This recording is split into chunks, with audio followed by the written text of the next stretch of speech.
Jana Priyam Priyakaram Nirmasaram Pujitam Nana Shastra Vicharanai Kanipunam. And now chapter 44, Devotional Service in Conjugal Love.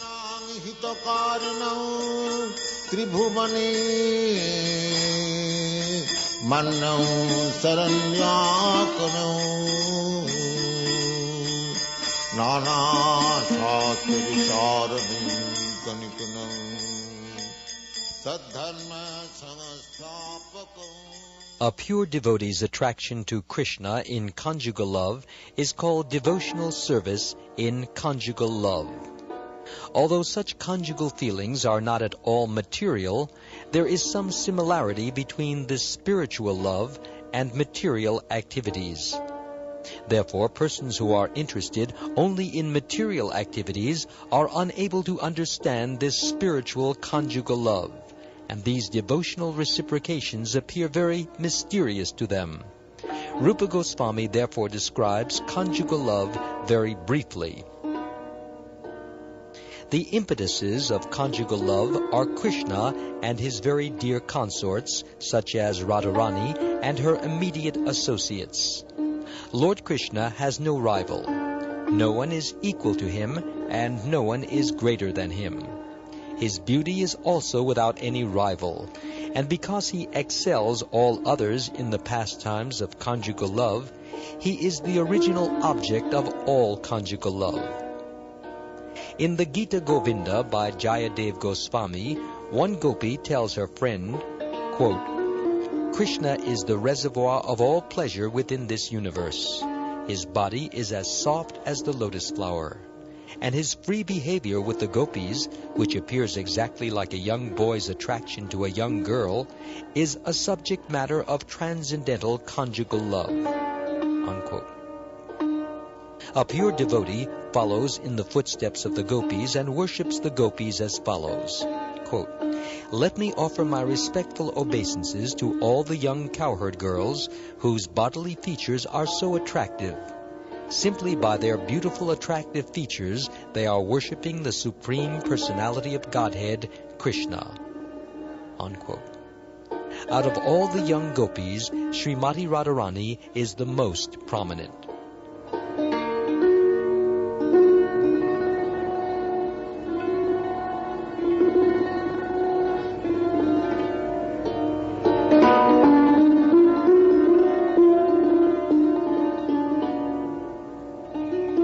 The beauty of Srimati Radharani is described as follows, quote, Her eyes defeat the attractive features of the eyes of the chakori bird. When one sees the face of Radharani, he immediately hates the beauty of the moon. Her bodily complexion defeats the beauty of gold. Thus, let us all look upon the transcendental beauty of Srimati Radharani. Unquote.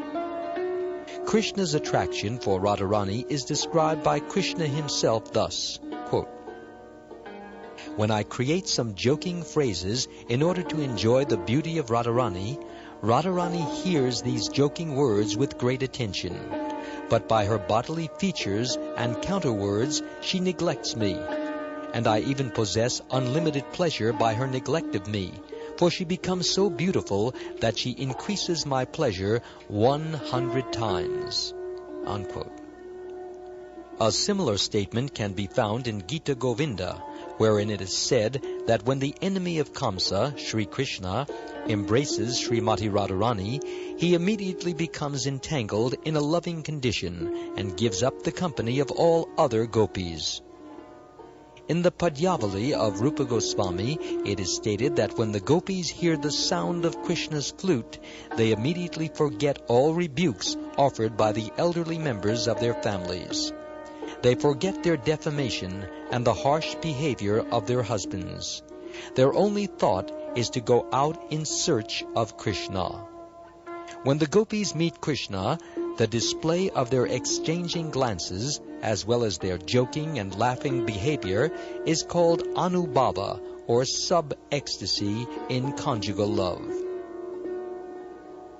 In the Lalita Madhava, Rupa Goswami explains that the movements of Krishna's eyebrows are just like the Yamuna, and that the smiling of Radharani is just like the moonshine.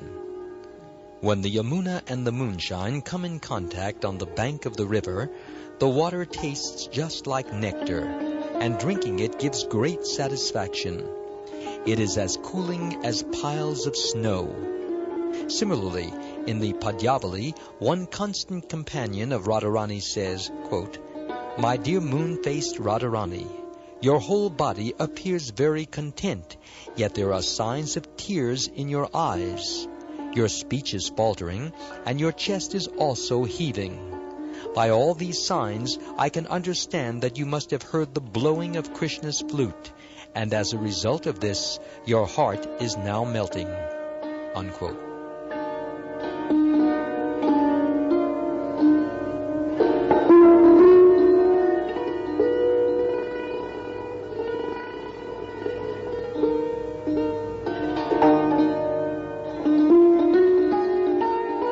In the same Padyavali, there is the following description, which is taken as a sign of frustration in conjugal love. Srimati Radharani said, quote, "Dear Mr. Cupid, please do not excite me by throwing your arrows at my body. Dear Mr. Air, please do not arouse me with the fragrance of flowers. I am now bereft of Krishna's loving attitude, and so, under the circumstances, what is the use of my sustaining this useless body? There is no need for such a body by any living entity." Unquote. This is a sign of frustration in ecstatic love for Krishna. Similarly, in Dhanakeli Kaumudi, Srimati Radharani, pointing to Krishna, says, quote, "This clever boy of the forest has the beauty of a bluish lotus flower, and he can attract all the young girls of the universe. Now, after giving me a taste of his transcendental body, he has enthused me, and it is more than I can tolerate. I am now feeling like a female elephant who has been enthused by a male elephant." Unquote. This is an instance of jubilation in ecstatic love with Krishna. The steady ecstasy of conjugal love is the original cause of bodily enjoyment. In the Padyavali, this original cause of union is described when Radharani tells one of her constant companions, quote, "My dear friend, who is this boy whose eyelids, dancing constantly, have increased the beauty of his face and attracted my desire for conjugal love? His ears are decorated with buds of ashok flowers, and he has dressed himself in yellow robes. By the sound of his flute, this boy has already made me impatient." Unquote. The conjugal love of Radha Krishna is never disturbed by any personal consideration. The undisturbed nature of the conjugal love between Radha and Krishna is described thus, quote, "Just a little distance away from Krishna was Mother Yashoda, and Krishna was surrounded by all of his friends. In front of his eyes was Chandravali, and at the same time, on a chunk of stone in front of the entrance to Vraja, stood the demon known as Vrishasura. But even in such circumstances, when Krishna saw Radharani standing just behind a bush of many creepers, immediately his beautiful eyebrows moved just like lightning toward her." Unquote. Another instance is described as follows, quote, "On one side of the courtyard, the dead body of Shankasura was lying, surrounded by many jackals. On another side were many learned Brahmins who were all self-controlled. They were offering nice prayers, which were as soothing as the cool breeze in summer. In front of Krishna, Lord Baladev was standing, causing a cooling effect. But even amid all these different circumstances of soothing and disturbing effects, the lotus flower of ecstatic conjugal love that Krishna felt for Radharani could not wither." Unquote. This love of Krishna for Radharani is often compared to a blooming lotus. The only difference is that Krishna's love remains ever increasingly beautiful.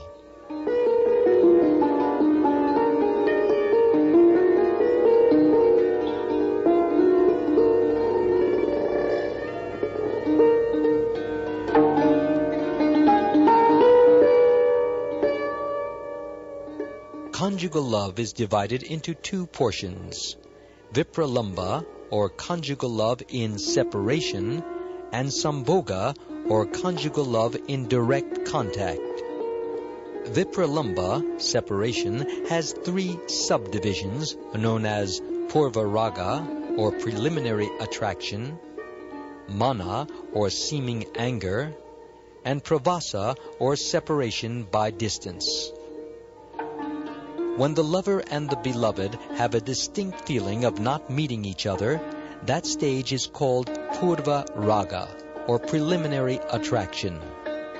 In Padyavali, Radharani told her companion, quote, "My dear friend, I was just going to the bank of the Yamuna, and all of a sudden a very nice boy whose complexion is like a dark blue cloud became visible in front of my eyes. He glanced over me in a way that I cannot describe. But since this has occurred, I am sorry that I can no longer engage my mind in the duties of my household affairs." Unquote. This is an instance of preliminary attraction for Krishna. In Srimad Bhagavatam, 10th canto, 53rd chapter, verse 2, Krishna told the messenger Brahman who came from Rukmini, quote, "My dear Brahman, just like Rukmini, I cannot sleep at night, and my mind is always fixed on her. I know that her brother Rukmi is against me, and that due to his persuasion, my marriage with her has been cancelled." Unquote. This is another instance of preliminary attraction. As far as mana, or anger, is concerned, there is the following incident described in Gita Govinda. Quote, "When Srimati Radharani saw Krishna enjoying himself in the company of several other gopis, she became a little jealous because her special prestige was being dimmed. Therefore she immediately left the scene and took shelter in a nice flower bush where the black drones were humming. Then, hiding herself behind the creepers, she began to express her sorrow to one of her consorts." Unquote. This is an instance of a seeming disagreement.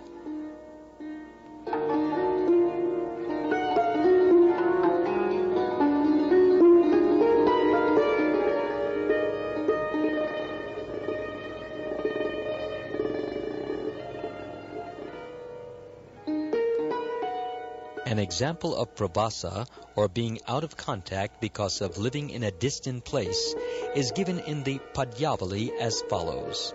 Quote, "Since the auspicious day when Krishna left for Mathura, Srimati Radharani has been pressing her head on one of her hands and constantly shedding tears. Her face is always wet now, and therefore there is no chance of her sleeping even for a moment." Unquote. When the face becomes wet, the sleeping tendency is immediately removed. So when Radharani was always weeping for Krishna because of his separation, there was no chance of her getting any sleep for herself. In the Prahlad Samhita, Uddhava says, quote, "The Supreme Personality of Godhead, Govinda, pain-stricken due to being pierced by the arrows of Cupid, is always thinking of you, the gopis, and he is not even accepting his regular lunch, nor is he getting any proper rest." Unquote. When the lover and beloved come together and enjoy one another by direct contact, this stage is called Sambhoga. There is a statement in Padyavali as follows. Quote, "Krishna embraced Srimati Radharani in such an expert manner that he appeared to be celebrating the dancing ceremony of the peacocks." Unquote. Sri Rupa Goswami thus ends the 5th wave of his ocean of the Nectar of Devotion. He offers his respectful obeisances to the Supreme Personality of Godhead, who appeared as Gopal, the eternal form of the Lord. Thus ends the Bhakti-Vedanta summary study of the 3rd division of Bhakti Rasamrita Sindhu in the matter of the 5 primary relationships with Krishna.